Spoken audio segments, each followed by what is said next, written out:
Okay, so thank you very much. Thank you very much for this invitation. I'm really happy to be here because, yes, I would like to share with all people that are interested in studying this kind of topic, doing research and doing education in this kind of topic, to share ideas and to share experiences and to define together new methods and new methodology in managing this ecosystem. And starting from exactly the points that I believe that in this period, as I maybe wrote for the abstract of this speech, digital humanities is a really used and abused sometimes word because it's really now popular to speak about digital humanities, and so every day I see that new projects or new initiative or new events are burning out, and sometimes I'm not so happy reading some stuff related to digital humanities because for the reason that it's so popular, a lot of scholars are trying to do stuff, but from my point of view, not all the time this kind of initiative are exactly what I believe is the best for digital humanities. It is just my opinion. So in order to understand together and to speak together about how to run the digital humanities ecosystem, I will try to introduce you to the digital humanities and digital knowledge master degree and the research center that we are now trying to manage in Bologna, starting from the point of what do we mean with ecosystem, because if we have a look at just a few rows from Wikipedia, so nothing special. An ecosystem is a community of living organisms in conjunction with the non-living components of their environment interacting as a system. So the key word are that we have to deal with the fact that we are inside the community and we have to work together with interaction approach in order to be really a system, because a system is a group of interacting and interrelated entities that form a unified whole. So from my point, speaking about ecosystem means to speak about the fact that we need to build a community, we need some single entities inside this community, but we need that these entities inside the community define methods for interacting in a really strong and important way. For our third AIUCD conference, it was exactly in Bologna in 2014, we decided to devote to the notion of digital ecosystem, the new methodology of research inside the humanities, and we deal from that period with the fact that the methodology of the research in the humanities was dealing with the notion of digital ecosystem that you can see have to understand some notion related to this need of self-organizing, of scalability and sustainability of the entities inside the ecosystem through digital methods. And together with the notion of digital ecosystem, I would like to remind also the notion of knowledge ecosystem, because this interaction between entities have to be thought as a new method for improving networks, of collaboration. So these are the main keywords on which I think we need to stress in order to understand how to build a community inside the notion of digital and knowledge ecosystem for the digital humanities. So if I have to think about the digital ecosystem by reflecting on what we have done in this last year in Bologna, I think that the situation in Bologna could be thought as one single entity that need to interact with other entities in order to create this system. And the system now is strictly related from one hand on the educational model, and from the other on the research activity. And so the two main efforts in Bologna was the two that Franz already introduced, an international second cycle degree in Digital Humanities and Digital Knowledge, and the DH.ARC, the Digital Humanities Advanced Research Center. And I think that they have to be thought inside the community that now I can identify in the Association of Digital Humanities, so in the role that an Italian association of Digital Humanities, this Associazione per l'Informatica Umanistica e la Cultura Digitale, could have in managing these single entities in order to work together in this possible interaction from the point of view of educational method and research. So if we want to imagine in Italy a common DH ecosystem, I think that we need to share some kind of approaches to what we mean with education and research, but also to share common methodologies defining educational methods and field and lines of research. So in order to reflect on this topic, I just try to show you the activity that we manage in Bologna in order to reflect on this point. How about the Digital Humanities and Digital Knowledge? This is an international second cycle degree program that want to offer this sort of cross-disciplinary, this is another quite trendy word to speak about cross-disciplinary curriculum, to foster close connection between humanities and the science of modeling, representation and processing of information and knowledge. So the point was to stress on the fact that we have to deal with information science, not just as computer science, but science related to how to model data, to represent and to process them, and to reflect on this sort of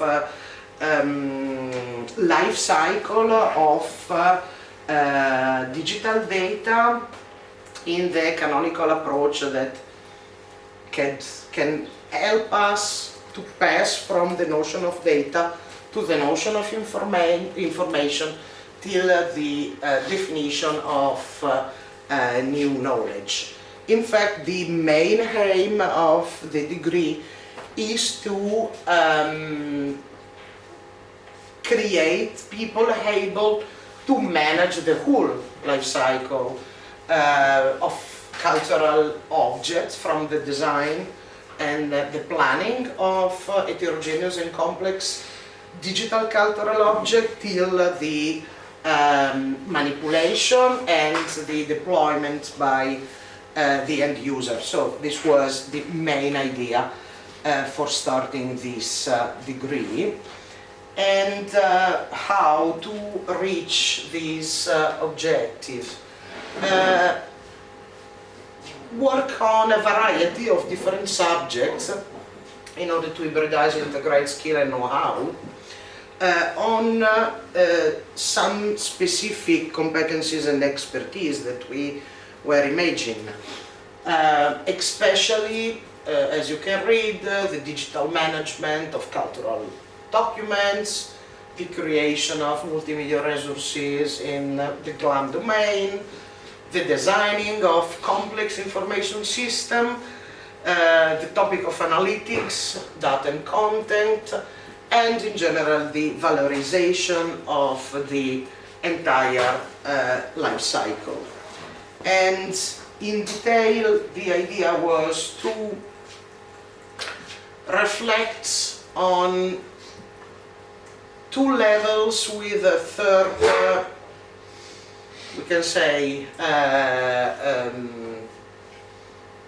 integrated level. I mean, the first level is the technological principle behind modeling, processing and representation of information and knowledge. and to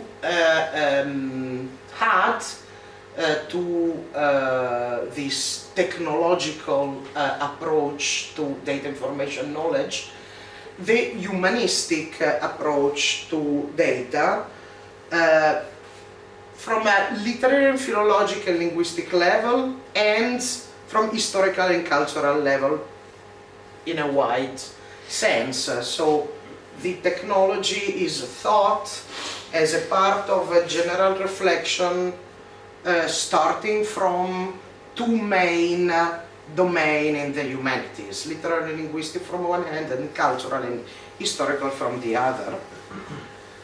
And to add to this idea competencies related again to the life cycle, so the legal aspects strictly related to how to manage digital content on the web environment, some economic aspect or related to management of data or that deal with business needs, and the third, the communication aspects, and not exactly the social media, but the web science as a new reflection of methodologies for studying the web as a new method for disseminating data. And this idea could be represented through these three macro areas of learning. So the first is computer science and engineering, the second is literary, linguistic, historical, cultural, and related to the arts, and the third is the complementary, as I told you, economics, law, and communication. So the idea was to, yes, define these three macro areas, but to find people from computer science able to understand humanities, and vice versa, to find people coming from humanities that had the capacity of reflecting on the role of formalization of data in their own special humanistic domain. Reflecting on a main point for the career opportunities, that is to manage the whole life cycle, design and planning of heterogeneous and complex digital cultural object, which is, to summarize our point, we thought about two natural profiles. The first is strictly related to the design and the production and the valorization of web resources, and the second, the digital management of cultural resources. And these 2 points could be again summarized in some professional figures that, from our point, are naturally born from the first contact that we have starting at the first starting point of the definition of the course structure diagram, the discussion with the stakeholders, so with libraries, publishing houses, archives, agency for web development and so on. And so we define some professional figures by defining skills and expertise required from the current situation in the market that have to deal with digital humanists.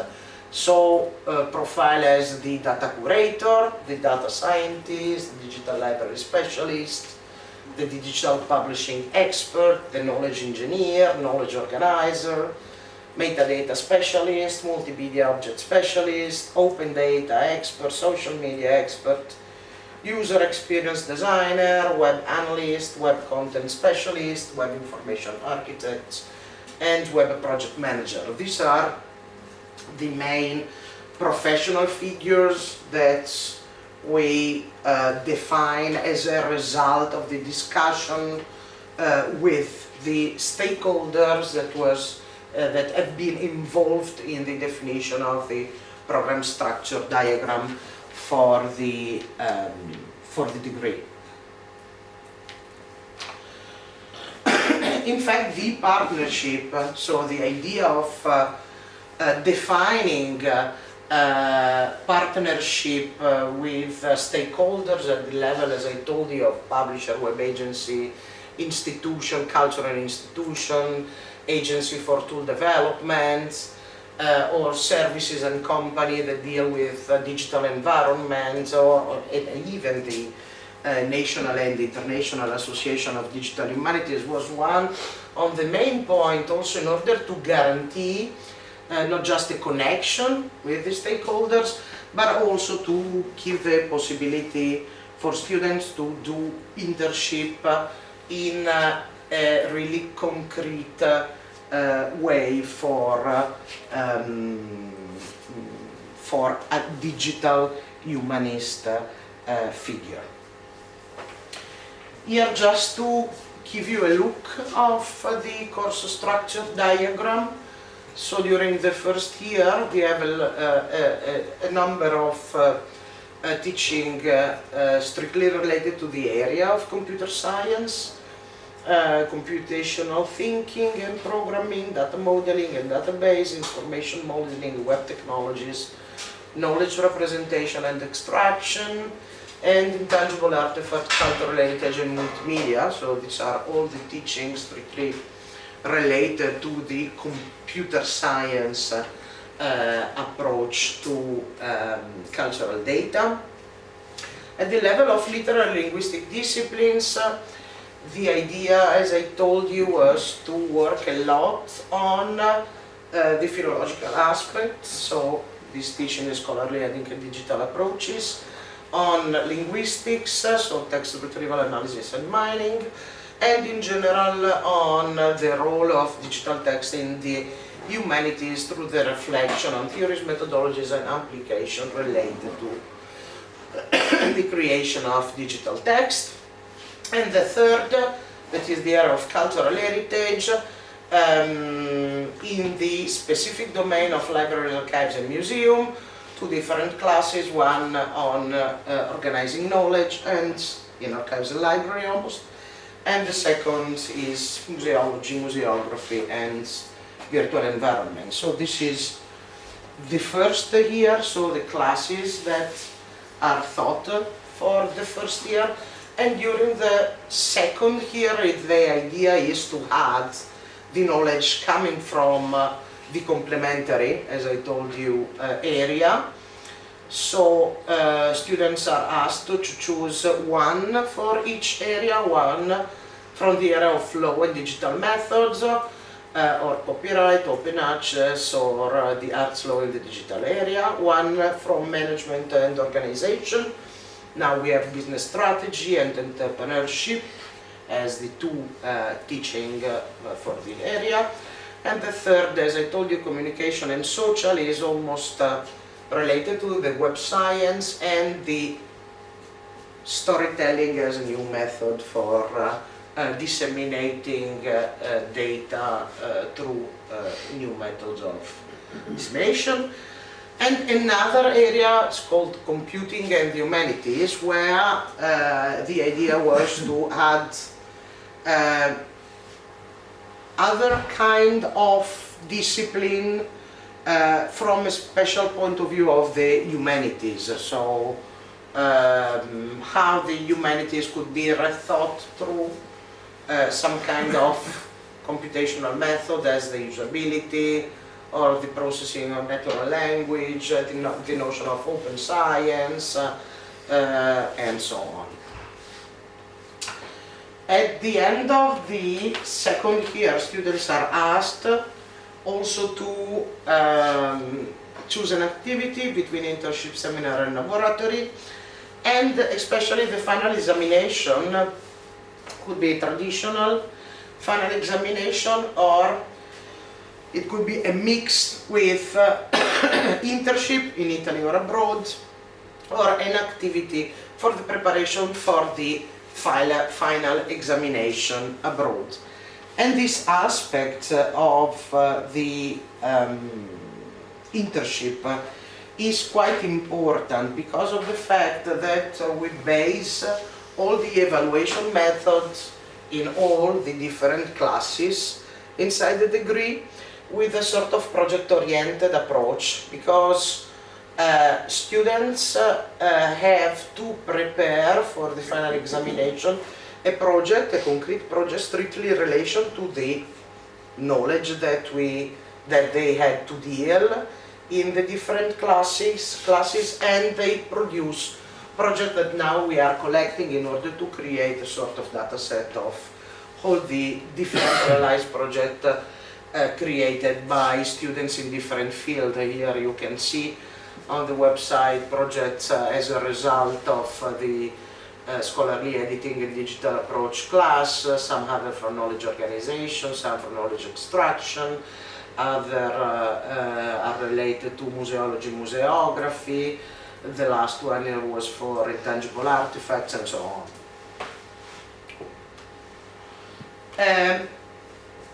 The internship is really important, and it was one of the reasons, together with the fact that as Venice, also Bologna, have the opportunity to have a certain amount of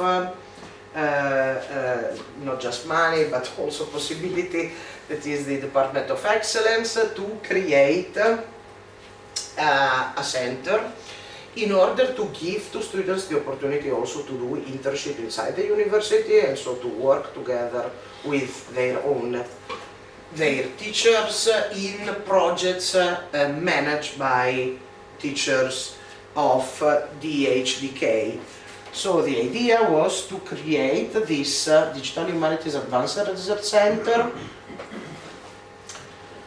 This is the mug I was talking.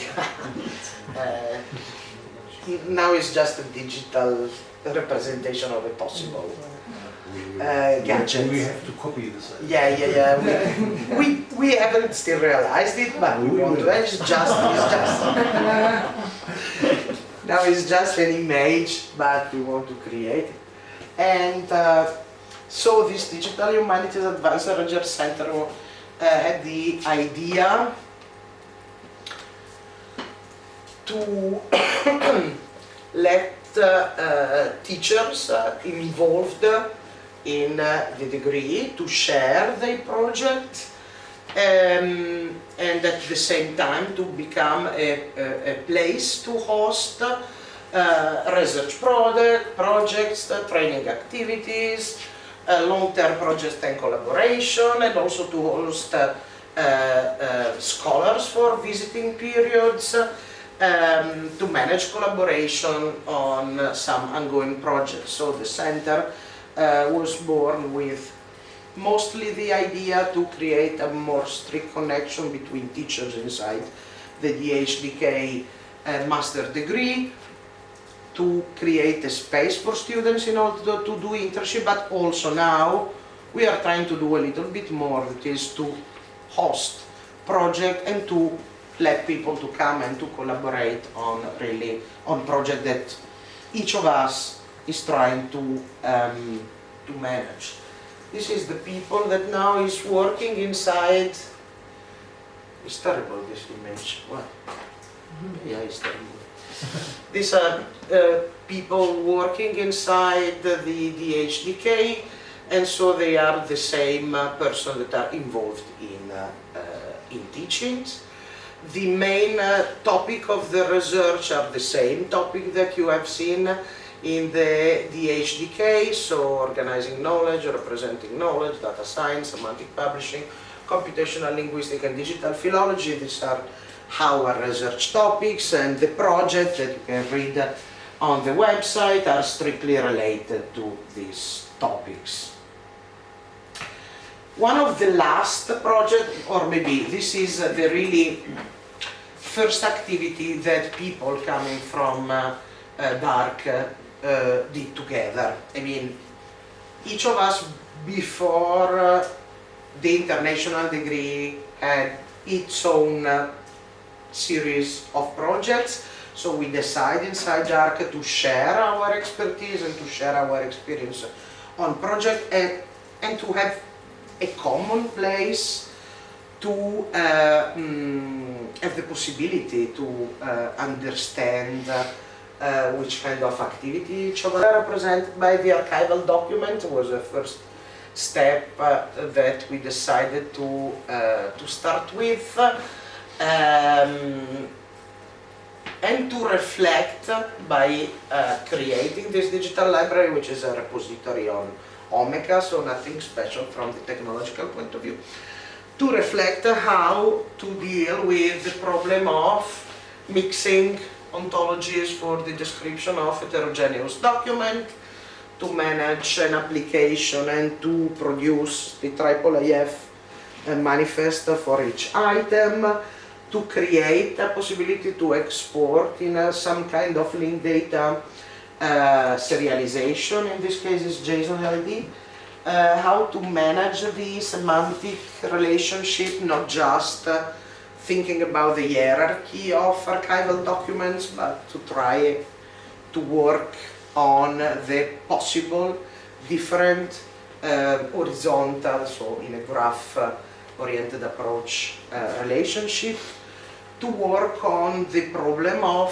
managing the description of creators in a way oriented again to the encoded archival description, or better the encoded archival context for corporate body, person and families, to manage the problem of citability, of authoritativeness, not just of the description of a document, but the authoritativeness of the production of the triple, because one of the main topics on which now I'm stressing on is the fact that we can deal with description on the web that are, we can trust in them because they are produced by cultural institution, but the triple store, or in general the linked open data, are not made by the same person that did the description of the cultural object. And sometimes when I have seen for the first time the export of the JSON LD of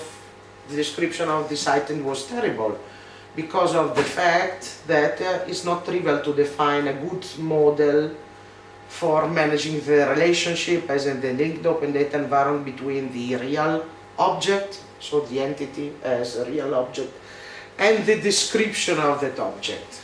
So in JSON LD sometimes happens that if you do this process of conversion from the relational database to the some kind of serialization in linked open data, sometimes strange things happen, because it tends to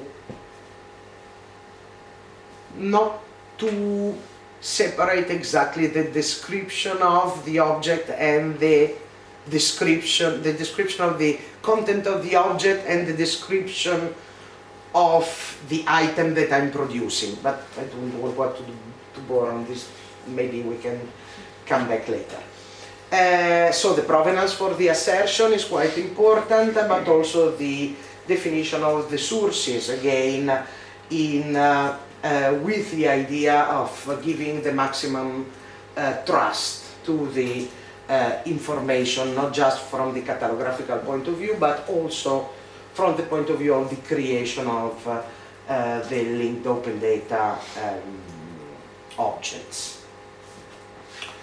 Another important stuff, I think, is that we are trying also to create grants for young students, and so to involve them paying not just as an internship, but as a part of a real existing project with the possibility to be a member of the Reger staff. These are grants thought for people that are going to discuss their thesis, and so they are doing activity for the preparation of the final examination, and so the idea was also to think about possible grants in order to let them to be part of the projects.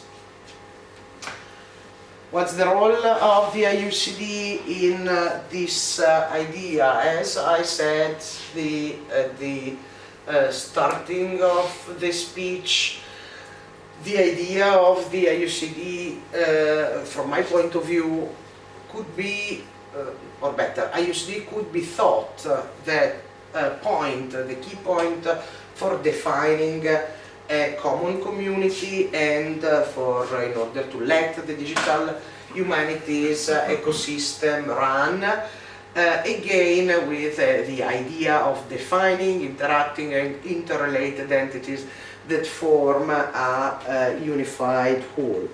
One of the main important activities that I think that now the association, for example, should have to deal with, together with managing all the publication, the journal, the conference, to host, or better, to give visibility to project, to give visibility to education and to teaching inside the different Italian university, or to research, sorry.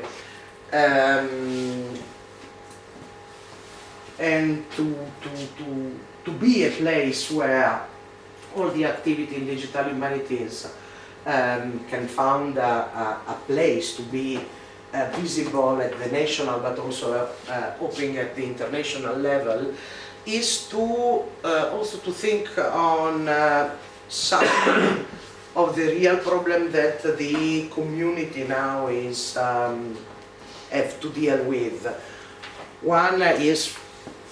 One problem on which I'm working a lot, that is the possibility to let the digital humanities to be a really research field recognized by our ministry, because at the moment it's quite difficult way doing research with the impossibility to create a personal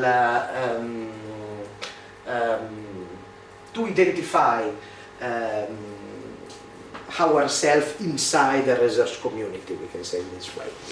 And from the other, to reflect on the fact that in order to enhance the digital humanities as a research field, we need to let the community and the ministry to recognize the fact that we produce a lot of projects, and so the projects are at the same level of publication on a journal, the result of a research activity strictly related to the digital humanities methods of research, and on the fact that these products of the research are not just maybe PDF files, but sometimes they are data that have to be managed through application, and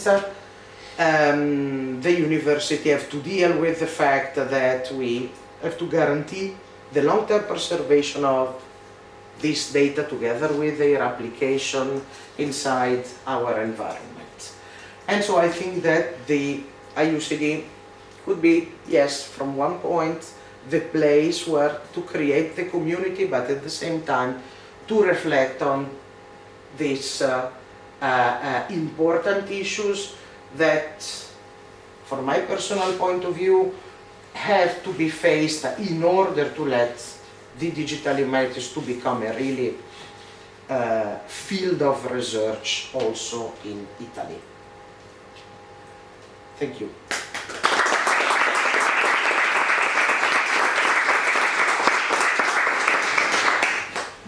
Yeah, thank you very much. We have time for questions, comments.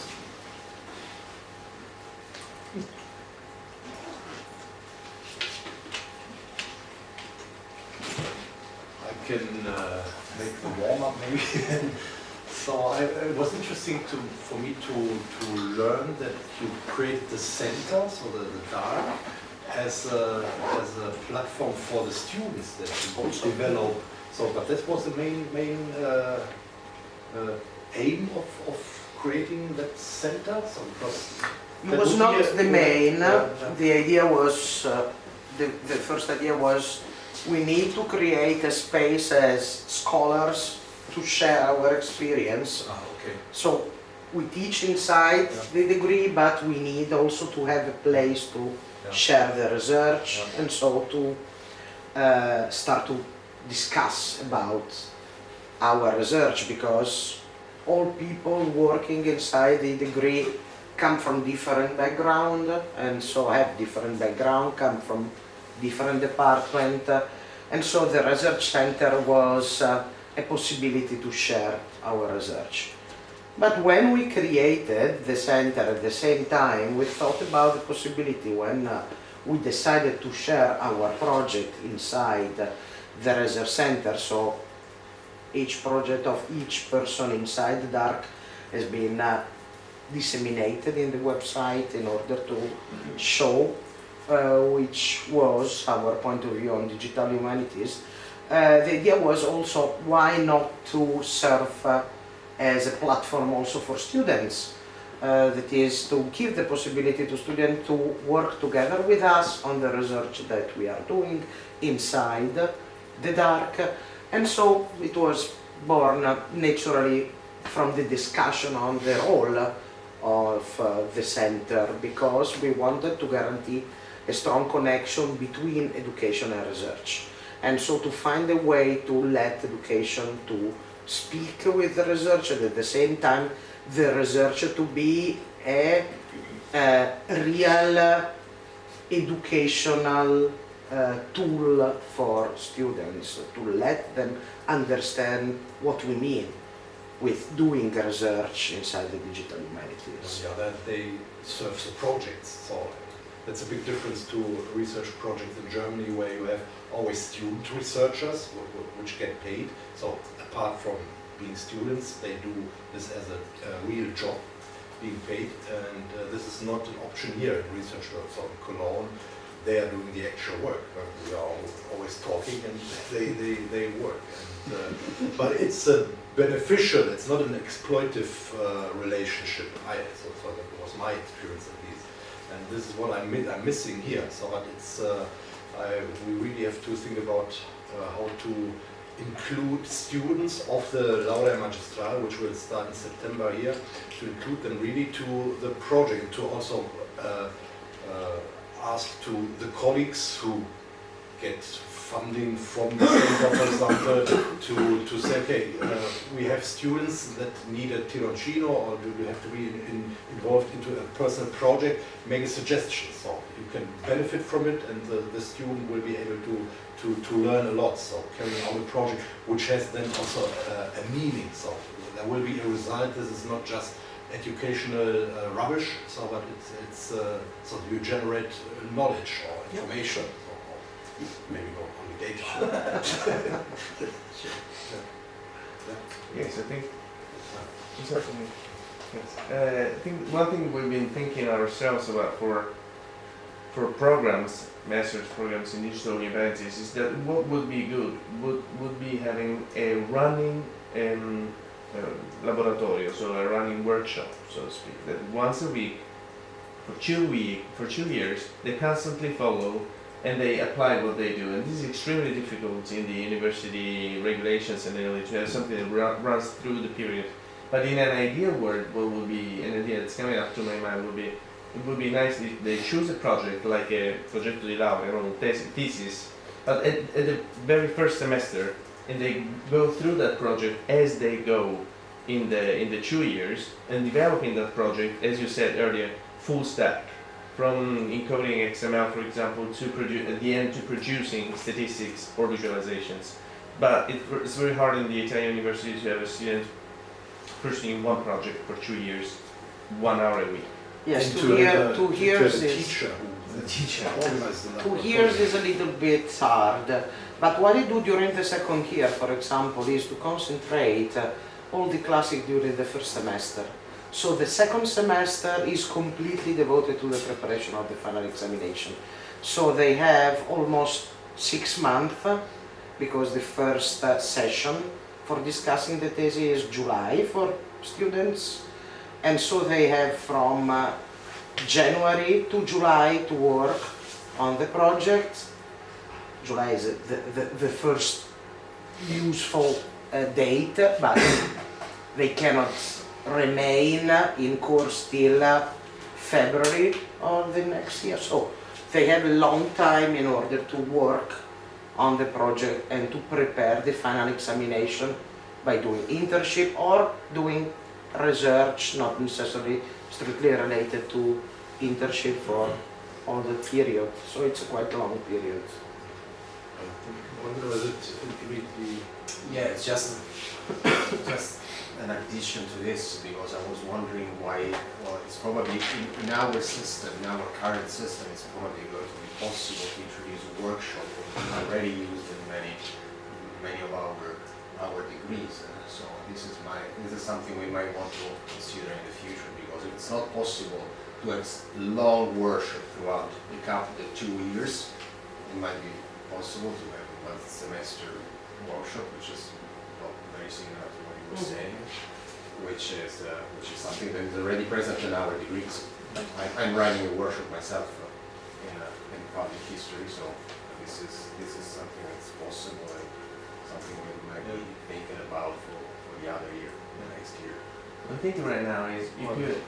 Oh, I'm sorry. So now it's you. Okay. Now I just wanted to say that especially in larger study programs, I mean, what you say about Germany is true, but it's true for a small minority of the students. And it tends to be correlated with the student who wants to do an academic career. So our 500 students, if you take everybody working also in other institutes and computing center and everything, it's somewhere around 10% of the students. So 90% of the students never work at the university, at least not with academic work. Yes, we are speaking about 50. Yeah, exactly. So in this kind of a mass education system, most of the students finish after bachelor, go out, get jobs, never work at university. Okay. They still do project work, but that's more like what we're talking about here, project work as part of their studies. And I think it's important when we see this from the perspective of researchers and from research centers, we tend to see study programs as the things recruiting people to us. But that's not what larger study programs are about. Larger study programs are also about that, but that's for a minority of the student. Majority will never get a job at university, and they probably don't even intend to. So these people do not have paid work, not even in Germany, paid work as part of their education, even if they take a master. They will be outside this kind of group of people aiming at the university career. So I think it's important, especially at bachelor level, but also at master level, to have this balance between the people who are in a position to be paid for work, to what degree it might be possible, and the people who are basically just students. Yes, and the idea is not to prepare people in order to do research inside the university, but to have the knowledge to present themselves to the market and say, I know how to deal with all the different stuff of the life cycle. So to have the experience to spend this experience outside the university, yes. Because from the point of view of letting them remain for doing research is quite difficult to manage. Well, the idea that's popping up in my mind is I teach a class at the University of Bologna. It's just 3 credits, 3 small ones. I don't know if it's absolutely impossible to have 3 such materia, 3 such courses in each of the 3 semesters. The 4th semester is actually a thesis or a final exam, and that materia, that course would be a laboratory.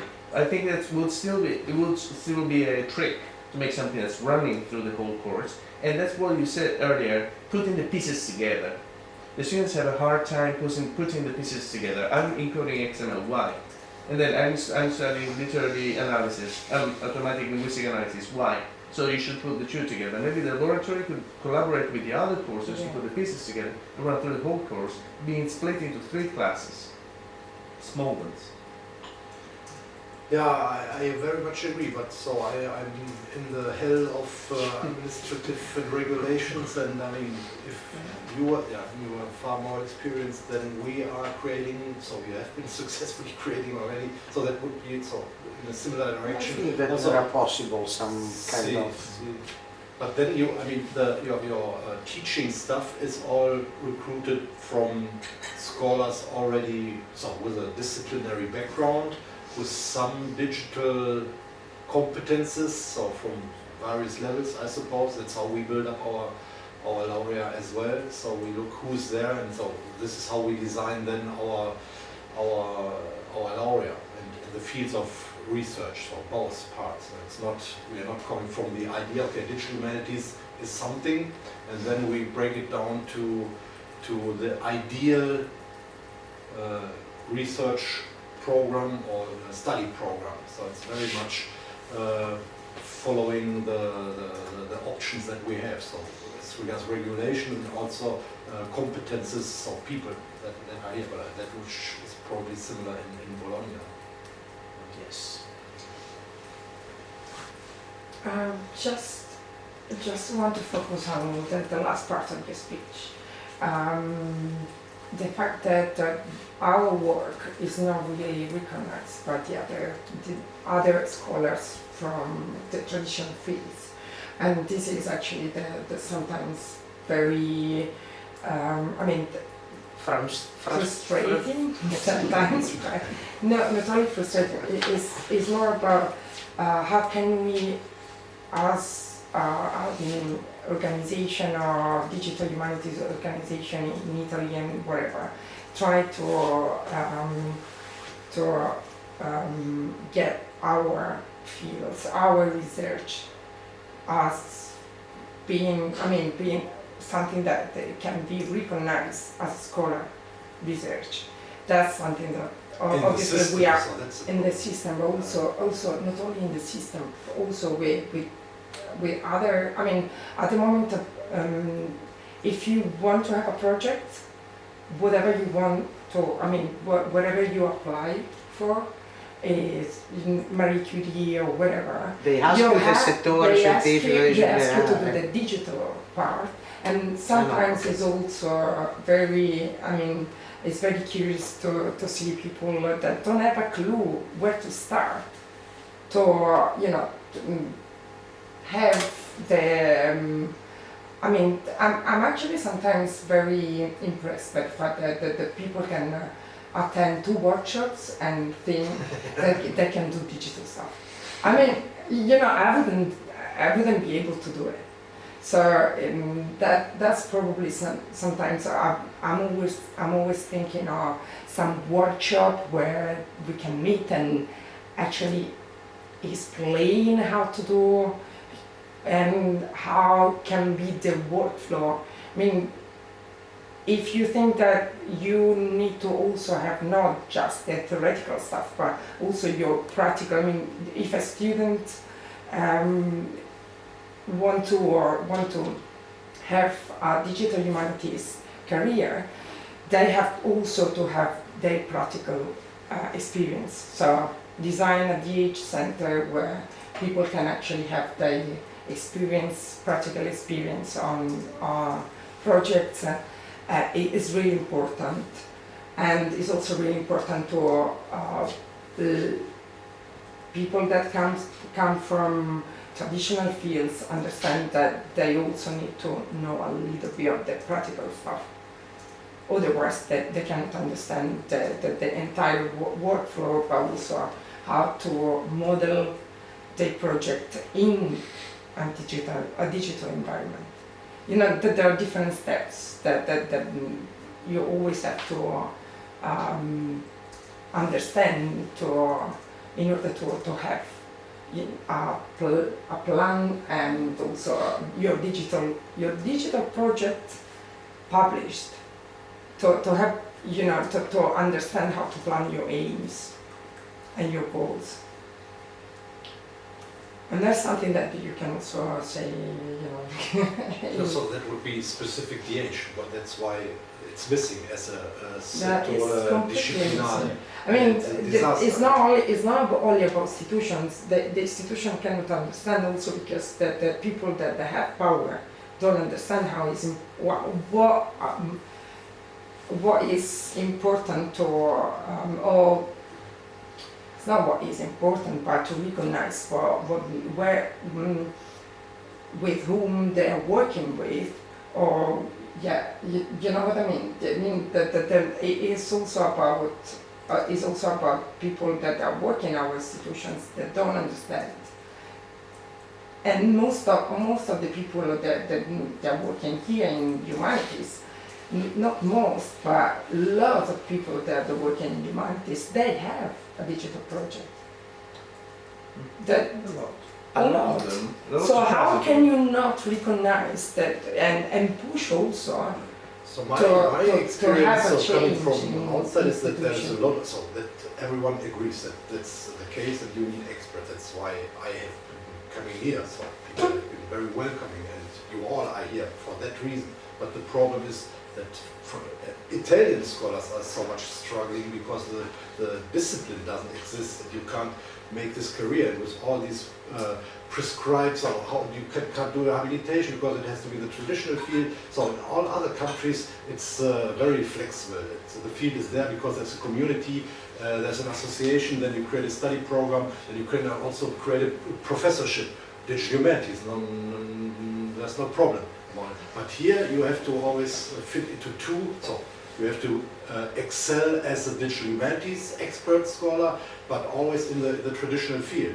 So I think that's where we all agree, but what we can ask to you, what is the strategy of AIUCD or your research? Yes, the problem is that you have to split your research in traditional research and digital humanities research, even if I do not believe this is the way for changing stuff. But, I mean, we let the ministry to have a really general idea of the ministry as the Italian university, to understand the fact that the research is naturally changing in each field, so the biotechnologies or the medical humanities, so not just the digital humanities. I mean, the activity of research is changing, so the ministry have to deal with the fact that maybe the settore scientifico-disciplinare who represent research activities that has been realized in the 80s on the last century, so it changes. So from the 80s, something have changed. What I think that could be useful that the association do is to speak with ministry to let the dialogue between association to be useful in order to let the other humanists to understand which are the digital humanities. I mean, now what we are trying to do is to discuss together with the CUN, that is the center, the natural representative for the different settori disciplinari at the ministry, to ask our representative to create a moment of discussing between the president of the different associations. So each scientific field has its own association. So the idea is to let the different associations to speak. The problem is that this activity have to be managed inside a special area, which is another problem because digital humanities cover at least 3 areas. So it's area 1, which is computer science, area 10, which is philology, literature, and so on, area 11, which is the area of history and cultural heritage and so on, so almost 3. But inside each of the scientific research field, inside the area, to let the different associations to dialogue in order to let the other scientific sector to know and to have the experience of what people that work inside Informatic Umanistica or Digital Humanities usually do, which is not just a technical support to a research project that have this Digital Humanities word inside the text of the project, but it's something more. And I think that one possible solution is to have a moment to dialogue between the president of the different associations, because in Italy the association has in some sense a role in defining the research of the different field inside each area. Dialogue sounds very... are we beyond searching a dialogue? You lose generation after generation. But maybe younger people know that digital humanities exist and know it's And the that is a role of field. digital humanities. Yeah, So. research field. I think acceptance grows, but I mean, as soon as you succeeded in the old system, you also confirm the system, saying, well, I made it, I found my way as well, so why shouldn't others do it the way I did? So it's difficult. Yeah, But other questions maybe from you?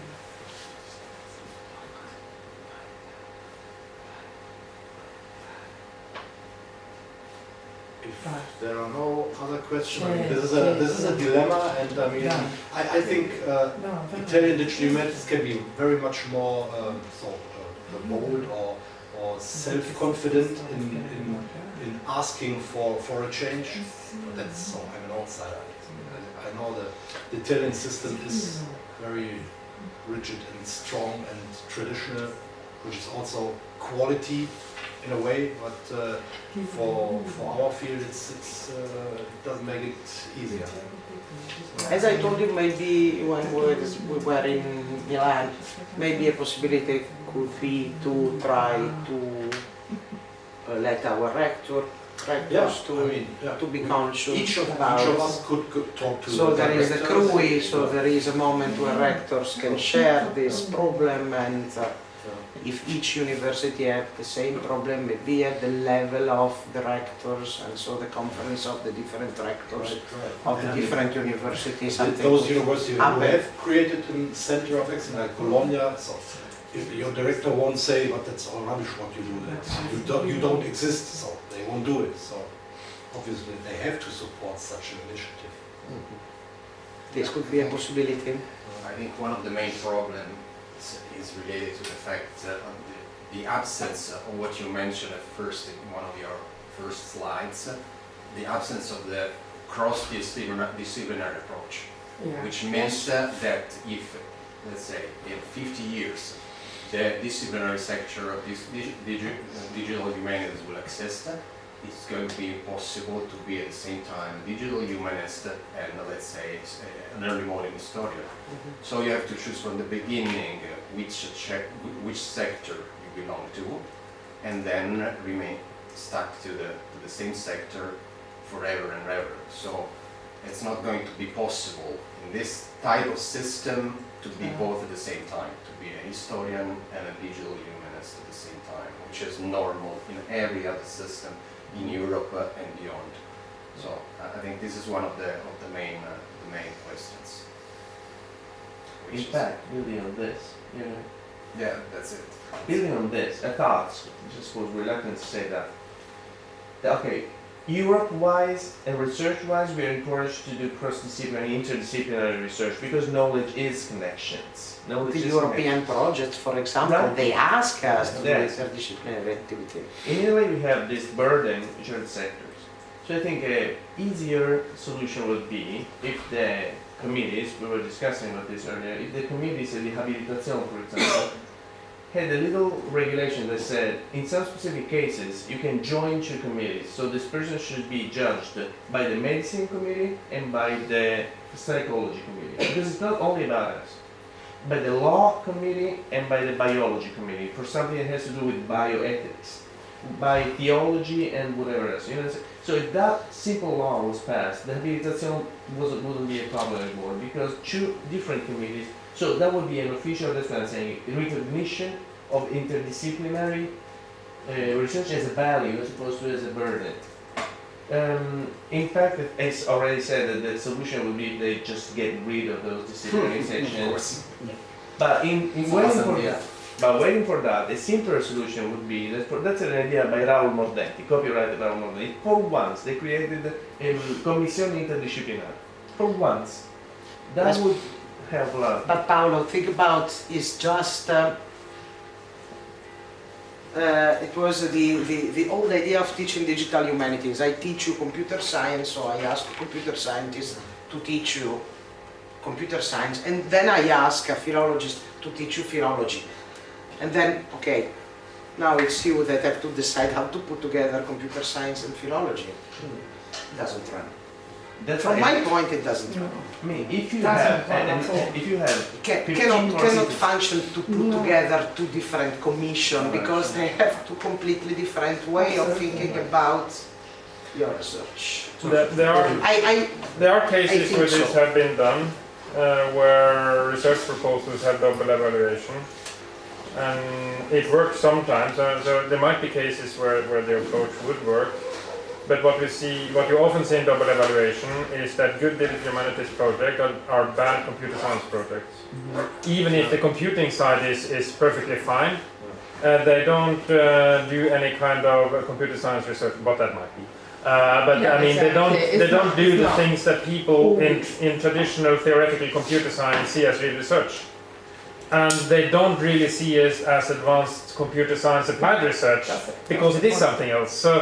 So with the right computer scientists, it works, but with the majority of people in the computer science, they will not understand what's happening. So two committees under POCO. I think that I'm not sure. The only way, I agree, you're absolutely, unfortunately right. However, the only way it could possibly work is that it would give the humanities community an excuse to pass you, an excuse to pass you. But I agree, you could get a negative evaluation from both, especially from the computer science people, maybe, right.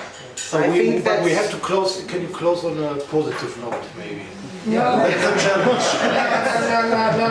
No, a negative one, huh? Yeah, negative one. No, I think that if we start to present for abilitazione our products, and each abilitazione, more people present a new way of doing research, maybe we will be able to convince.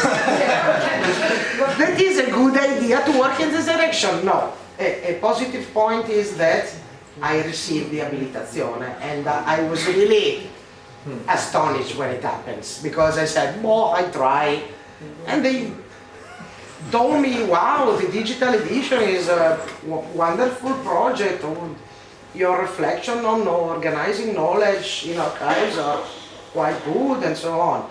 So I was quite astonished when I had the abilitazione, because I thought that my community, the community of archives, libraries, and something else, I do not remember exactly the name of my field, is archive, library, and something else. That's also very complicated.